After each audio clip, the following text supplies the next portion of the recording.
back to Decoded, where we make complex things simple. My name is Lazier. I'm Kirsten Lake. And we're joined by a very esteemed person today. Bryan, welcome to the podcast. I'm Bryan Mposula. I've had a tech background in consulting for about 4 years, going on 5 now, and I'm very happy to be here and talk tech. Oh, absolutely lovely. But now, Kirsten, today we're going to actually dive into something about AI once more, but this could be a quite intense one. Hey, it's about over-reliance on AI. Yeah, so today's topic is something that we thought we should cover because of what's happening now with the world going so much into AI. So that's why we've brought in Bryan, our techie friend, who can also talk to us about some of these things. But what we've seen going through in the tech space and also in our personal lives is we're starting to see AI come up more and more often.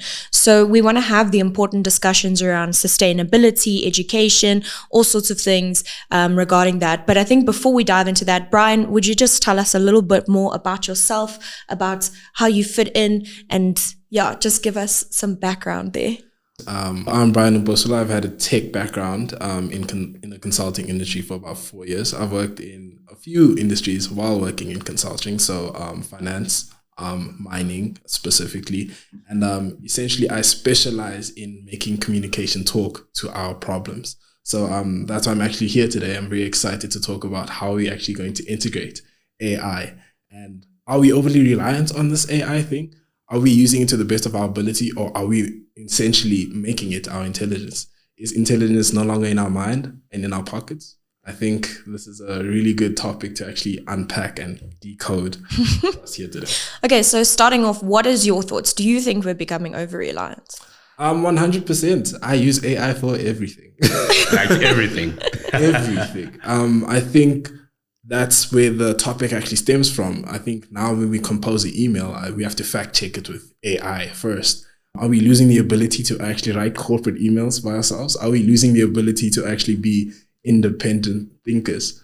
And is it really a major issue? Is it something that we need to check and come back to ourselves as the human race and say, okay, cool, we need to keep some things for ourselves? Am I going to type out emails for myself? And that's the thing, Bryan, where now we can have this general discussion regarding that. Now, I think we probably have to take a step back with that question in the sense of over-reliance.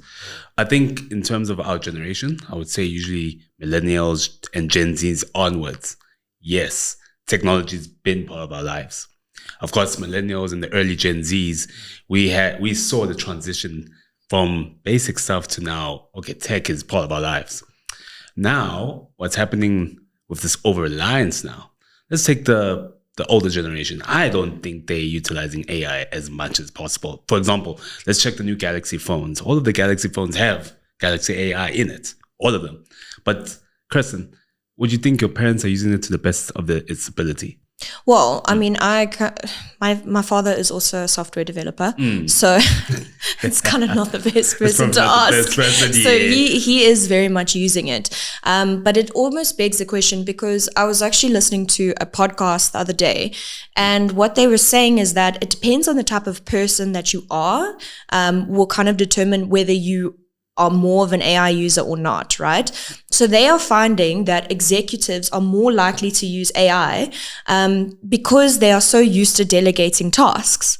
Yes. So it's easier for them to actually just slip into using an AI model because they're so, like if their day-to-day is literally delegation the whole time, they are going to be more likely to just take this model and delegate it actually well. So you find that also in a lot of companies, what's happening is there's this massive drive for bringing in AI, and there's buzzwords for AI. So they bring in the AI, but they don't teach their staff how to use it. And that's where we're kind of having, some people are getting left behind in the AI gap. Some people are becoming over-reliant. Some people are not using it at all. And this was actually a study that was done, funnily enough, Bryan, by Salesforce. So they have a Slack team there, and they've gone into deep research on what are the different types of AI users. So there's essentially 5 different types. And you can actually do a quiz. So just Google Slack AI personas quiz. And out of it comes, it's essentially 5. So you have the maximalist. So that is 30% of users. So they use AI multiple times a week. They're avid users of it. They'll delegate tasks. They'll try and use it as much as possible. They'll talk about it. They'll pretty much like push it onto their friends, things like that. Then you have your underground, which is 20% of users. So these are the people that feel guilty about using AI, but they do use it. So it's the people that feel as though using AI is somewhat cheating. So people who maybe will get sneaky rewrite their emails or sneaky use it to that extent, but they don't tell anybody that they're using it. Then you have the rebel. So the rebels are essentially what you're saying, like millennials and that kind of thing, where they don't believe in the AI hype. They don't want to jump onto the trend. So this is about 19% of users are the rebels. We are seeing this more with the older generations, but the younger generations too. So I know for one, my brother is also a software developer. But when AI first came out, he refused to use it because he was like, this is not real coding. So he didn't want to use it to help him code or anything, and he still kind of has that mindset. So it's also people who are experts in industry who kind of feel like this is not a replacement for me, and then because of that feeling inside towards AI, they won't use it out of principle.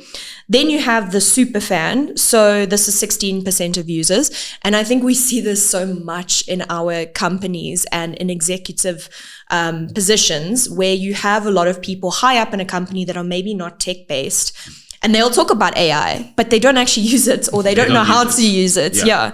And then, of course, you get the observer. So these are more reserved users, and this is 16%.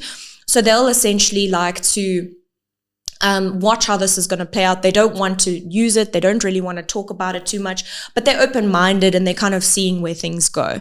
So that's kind of where we're sitting at on a user-based thing. But I think what we more need to think about is the people that are using it a lot and the drivers within industry.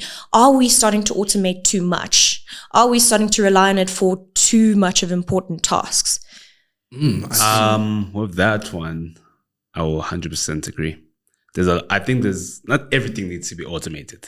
Or, put the AI into it. I don't agree with that because, it really erodes your critical thinking and maybe scenario-based situations to solve where it actually requires the human brain. Now, if automation is there, we assume this thing is perfect due to a lot of models, simulations, etc. But nothing is better than the human intervention because our brain, like we mentioned in our earlier episodes, is a very complex organism. And we can try to replicate it, but at the end of the day, we're still superior to it. That's why it's called artificial intelligence, to guide you. And with that, I don't know. It then leads into other things of like complacency. Like, for example, people are starting to now rely solely on AI. Let's take, for example, ChatGPT in universities. I've been reading articles where the universities are complaining that the students are not actually thinking. They're not using their heads doing the effective research. They just ChatGPT it or use DeepSync or Copilot to write the whole thesis. And again, like what you mentioned with the different types of AI users, you and I, we will both see it from a mile away. This is AI generated. You can see it because maybe also apparently the long dashes and the comma. And comma is a big giveaway. Guys, if you are using AI for your essays, I'm not saying that you should, but remove that long dash, please. Yep. Even if you're using it for a LinkedIn post or an article or something like that, please. And also the overuse of emojis. I know someone has used AI if they're posting on LinkedIn and they're using an emoji I've never seen before in like normal chats. Like, this thing, that this is AI. This is not coming from the person. Because remember, everyone has their unique, this unique signature to everything. Way of speaking. Like, he will say, or she will say something like that. AI, that's what's going to happen. That's what's actually happening in Bryan. But I'm so glad that you actually brought up the educational aspect of AI, because I think, in fact, we're not using AI enough, which is contrary to what our opening statement is. So I think in terms of education, we might actually need to start rethinking concepts like IQ, we need to start rethinking about how we're going to go about learning, because AI is here to stay, guys. It's not going anywhere in any immediate future. So it's more about how do we then go about rethinking and learning in a different way. If AI is here to stay, then no matter what we do as university institutions to try and block it out, it's always going to be a disruptor. It's always going to be in the academic process. Yeah. So then how do we then rethink about how we go forward as a human race? So I'd like to introduce maybe the topic of maybe we should now change the identity of IQ as in learning and recalling and regurgitating information, and actually start focusing on other skills that, as you mentioned, Lwazi, that AI can't imitate and can't do. AI can't read the room. Yeah. You can't read the room. You can't code properly. Trust me, I've used it maybe on small scale stuff. But again, that's where your experience and professionalism and training comes into. But these are very human concepts in terms of coding standards. About this is something you were taught, Lwazi, and if you have the experience, you can teach it by creating a very good prompt, and you would get the coding output you want. But as Kirsten mentioned before, stuff like EQ, it can't tell me that Lwazi is in a bad mood today, so I should probably tiptoe around him. You know? It can't feed in. You can't feed that into AI and get outputs to read a situation. No, you can create a prompt because you, the individual, have read the room and realize this is a scenario and paint it out as best you can for an AI to then give you a scenario or solution to it. But the AI itself can't read the room. But this is also what we're seeing now. So I also want to pivot into this, is that we are trying to bring AI into all sorts of spaces, right? Everything. So we're trying to bring it into everything. So what they've done in the US is they've brought in AI into law. Now, I feel like that's a little bit interesting to think about, is that in a super empathetic environment, or an environment where morals are super important, and your kind of idea of a situation, and exactly what you say, reading a room, taking in all the information and then making a judgment on someone. So what they're doing is they're feeding in information, and the one court case actually identified an 8-month pregnant woman as the main suspect in a car hijacking.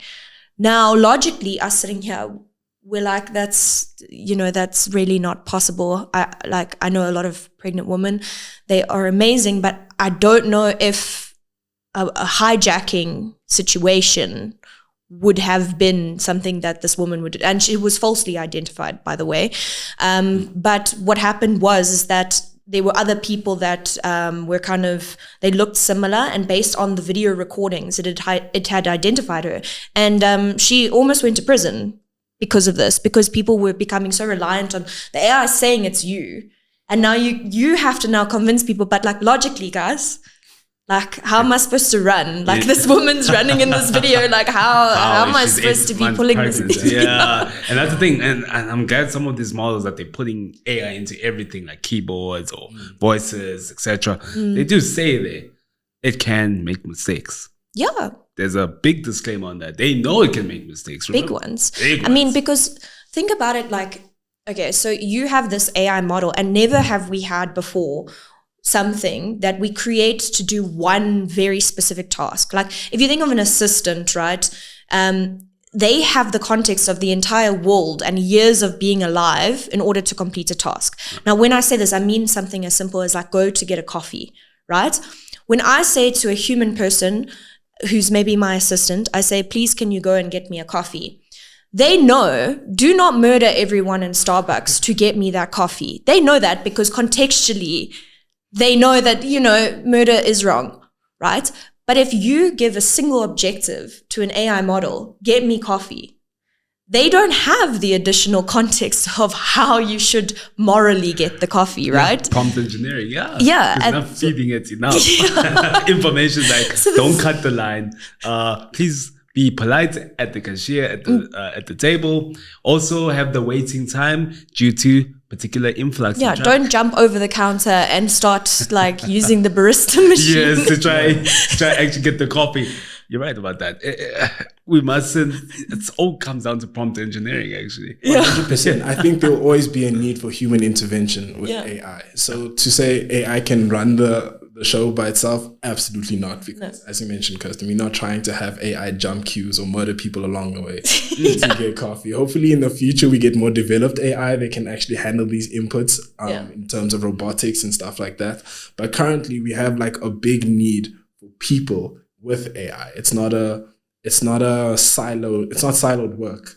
So we need the integration in that, okay, cool. Here's Lwazi. Here's all his experience as a human being. He understands the context of what his company may need and who the stakeholders and who the role players are in his company. Yeah. And the different types of personalities among the stakeholders. Yeah. Which is stuff that ChatGPT or any of these other AIs has no context on. No context So at all. then we should be actually using AI as a tool, but it seems like we've lost the recipe at some point. And now we're no longer using it as a tool and using it for everything. Like everything decisions, else. important decisions.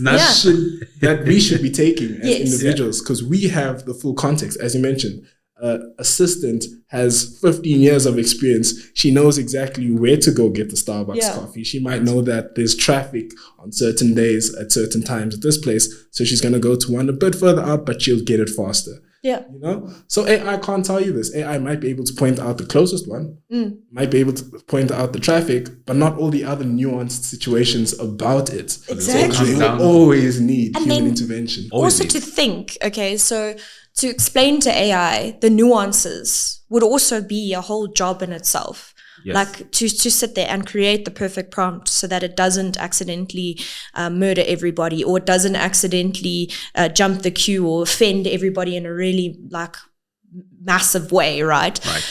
So and obviously in this context we're not talking about coffee, we're talking about in the digital sense of the word, and that's also where things need to be monitored, and we need to be careful also as the tech people of the future of like, what are we building? Are we building these things? Because now if we take this into a more technical way, right? Say we want to solve a massive world problem, and say we want to build machinery that repairs the ozone. But in doing that, it takes all the oxygen out of the atmosphere because the single objective was to fix the ozone. Right. And this is actually realistic things, because now what we're doing is we're using AI to build rockets. We're using AI to build all sorts of major technology that's going to transform our world. But if we don't give it context, like, you know, in doing that, don't destroy the planet. We need oxygen to live. If we're trying to solve the problem of stop deforestation, and then AI comes to the conclusion that, well, you know, humans are the ones doing the deforestation. So let's just bomb all the humans. Bomb all the humans, yes. Much a Terminator situation. Yeah, problem solved. Yeah, problem solved. Done. No, and that's the thing. I think it comes down to there's simple and complex problems that AI can solve. Yeah. For example, we can use AI. If I'm coding and I want to use a quick JavaScript, just to make this color red when the mark is below 50%, right? We can use AI there to give you a nice script. You run it, test it out, all good. You just pass in particular variables, right? But with complex ones, I generally think you have to state it in 4 stages. What's the objective you want to achieve? What's the benefits in achieving this objective? Then you must also prompt it things to consider, because that's a critical one to consider. Like, don't be sympathetic, be adhesive of what's going on in particular countries, because remember depending on the context, you have to still go down to regulating their laws. So yeah, there's a lot of things, and then of course give it the output that you're expecting. So these are all these considerations that with AI that we have to actually. But just to touch on that, so you're mentioning about the complexities of AI and it not being able to do super complex things right now. But like, we work in tech and we know that the rate that technology is improving, it's exponential now. This is the 5th industrial revolution. Yeah. Like, the amount of things we can do now. If I told my younger self at 2010, he'd be in awe. You know, we have Siri who can have like normal humanistic dialogue with us at this point. You know what I'm saying? So at this point, I want to ask the question, if this is the current technology and it's only going to get better as we proceed, what does the future of skill for humans look like? Are we now still trying to learn coding and become experts at coding when we know AI will become refined and do the same job in the next 2 to 3 years? Or should we now take a shift in our mindset as people as, okay, AI has the intelligence, it's been trained, we know that LLMs can do this. Do we now pivot as the human race as to what we now go and focus on and retain? I think that's just like an open-ended question, and I'm very keen on hearing what your guys' thoughts are. Just to answer that, the pivoting aspect, and this has happened throughout whole of history. Let's take 20 years ago. Who would have known a phone will be probably like the most important component in your life? If you don't have one, you have no clue what's going on in the whole world. Even before cars, people used to walk. I mean, if you read the Bible, I mean, you'll see these guys used to walk from Egypt to Jerusalem. I mean, that's a long trek. If you look at that on Google Maps, it's really long. They're definitely getting their steps in. Exactly, they gain those steps in. 10,000 steps before 12, easy. Before 12, they already done like 240,000 steps before 12 o'clock. I mean, so I think this is now in that age, and we get the privilege actually to be part of that journey, that transition. Yeah. And look, it's been the fifth industrial revolution just opened last year. And look what's happening. It's only May as of this recording in 2025. And the models are already becoming advanced. Already in such a short time. And it's just going to get better. So just to answer that question, we have to start pivoting. Unfortunately, there will be certain industries that will be just a victim of evolution. I don't know. I disagree. I disagree. I love it. I love disagreement. But, okay, like, let me play you out a scenario that terrifies me, right? Imagine now, we say, okay, cool, AI can do everything, any kind of theory, we don't need to learn, we can go to AI. And then what happens is you get into a car accident. And then now you're on an operating table, and that doctor had that same mindset. And now that doctor, off the top of their head, needs to decide whether to cut a certain artery or to replace an organ. And they're sitting there trying to, in a surgically like pristine area, trying to go on their phone and ask ChatGPT what the right answer is with zero context to your exact situation. Would you want an AI doctor, an AI trained doctor to operate on you? Can I offer a rebuttal? Okay. Yeah. So on that topic, I think you idealizing or you mentioning AI technology that we currently have that's a presence. So in the future, we might have AI and robotics together. So like augmented reality. So what if the surgeon's actually a robot doing the work? We're not far from that, because there is companies like NVIDIA that are currently in research of implementing AI in training robots the same way large language models are being trained. So we'll soon see surgeons and robots having a vast array of skills and abilities that might replace humans, which is kind of scary. Yo, that's where the future's going. Yeah. So the future's going, yeah. Thinking about the AI we have now in context of the future isn't as accurate as I think we think. That's actually very true. But also then to that desensitized conversation in our last episode, where because of Terminator and iRobot, we think the worst of AI. Always think about the worst instead of the benefits. And look, in the medical field, I mean, yes, it's been the same for how many years? A couple of 100 years. Of course, there's been improvements because of technologies. I think it'll just enhance it further so that our mortality actually increases. Our lifespan actually increases due to these enhancements with AI. And that's why I see the benefit of that. But the only scary thing is, like I mentioned, because of evolution, certain things that were done that was normal back then will be replaced, unfortunately, by machines or by AI. I don't know. I also think with AI, so there's also this thing called AI hallucinations. I don't know if you guys have heard of this, where it will, if you prompt AI in the right way, it will give you completely false data that's not even aligned to the training data set. But the thing is because there's no expert behind knowing the prior knowledge, what happens is they'll just take that data and put it into a slide deck that they will present to executives that's completely false. So I definitely agree with you on maybe medicine will look different and maybe certain industries will look different. But I still believe it's important to have experts in industry, because also we don't want to, as humanity, lose our base skills.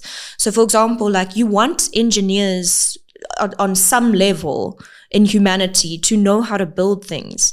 Because when you as a person know how to build things, you also know how to create new things. But if you're always relying on what's already, because remember, AI is based off of the past. So if you just completely wipe out all skill sets and you say, we're just going to base everything that comes from the future from the past, where does creativity come in? Where does like new ideas come in? Because if you don't have that depth of knowledge, how are you going to create?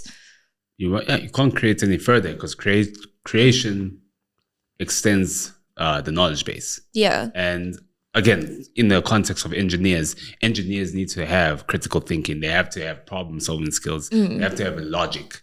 And then that's the thing, they have to be solutionists. They need to find, okay, this is the problem. This is what we can work with.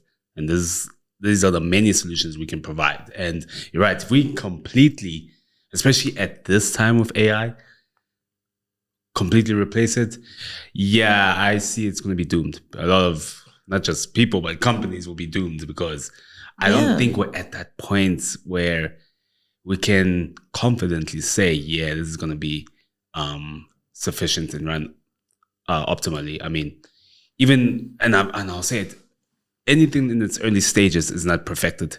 It's not perfected. There will be hiccups. There will be mistakes. There will be, unfortunately, with certain industries or lines of work, death might come, like safety. Safety, for example, or how it got here is due to mistakes, unfortunately, in the past.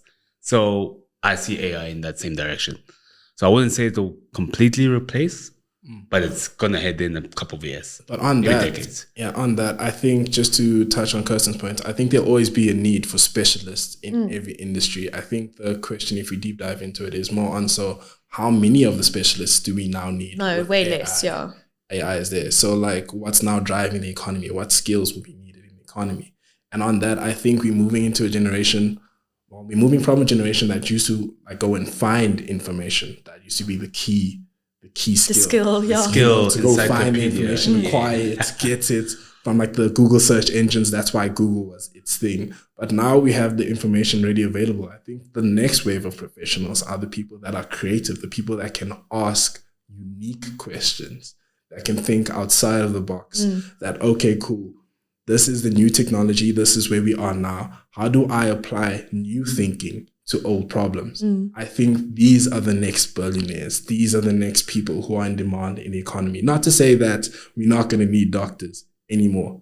That's a specialized talent that we'll always need as we go forward. But then I think the next skill, even in medicine, would be then, okay, cool, how do I incorporate this AI and my knowledge and create something new to apply to old situations, as maybe heart disease or heart failure? How do we reinvent the wheel with this tool? Yeah. Now, we're talking about, like, I would say, like, the high-end jobs like doctors, lawyers. What about the general workers? What happens to them? Exactly. I think that's where the worry really is. I think the high-end specialists, the high-end jobs, the most desirable jobs, so I say, I think at this stage you can use it to enhance their current craft to make them even more valuable. But, and the majority of people will actually ask, okay, general workers, what will happen to bookkeepers? What will happen to cashiers? What will happen? Because as time goes, the AI model will be perfected for a particular task, which will be accurate. Of course, you would need a person overseeing that, to prevent fraud and all of that. But what happens to them? Oh, I think we also need to just think realistically, right? I think a blue collar worker always will have a place in society, because it's also just not feasible to use, like, if you think about like a bricklayer, for example, right? Personally, for me, I can't really imagine a scenario where it's cheaper to get this highly specialized bricklaying machine that's most likely massive to be able to handle that kind of precise placement of bricks versus a person that could probably do it in like half the time. Maybe they could use AI to help them align the structures and like, maybe optimize the way that they build the building. Right. But I think certain skills are like, it's just not feasible to just replace with robotics. Because if you can think about like how much, okay, but also maybe we're limited by today because maybe it will be cheaper in the future. Yeah. So it's really, it's hard to say. It depends on how creative people become. Because also if you create a bricklayer with a drone, maybe a drone that picks up the bricks, maybe it could be feasible. But to say that right now, it's actually very difficult to predict the future because we don't know what we don't know. And if it really is a great invention, we'll probably create it because now the gap between an inventor and actually inventions is actually closing because we have access to all that knowledge at the click of a finger. So, it's hard to say. On the construction situation, pardon me if I'm mistaken, but there's already technology out there building houses, like virtually like 3D printing houses. I will find the link and give it to you maybe just to add, just for context. But the technology is here. It's just the technology isn't widespread as yet. So anytime technology is introduced into a market, it's for a niche group. People that have access to it. But as the technology becomes more available to people, that's when we see the true disruption happen. But as you said, technology can go anywhere from now into the next 5 years. So it's really hearsay. It's really what our imaginations can comprehend. But I think just like going back to the skills of it all, is then how do I, as an individual who's ready to join the workforce, utilize this AI we currently have to make myself relevant going forward? Is it just a situation we're using it too much and it's dumbing us down? Or is it a tool that can enable me to become relevant in the market going forward?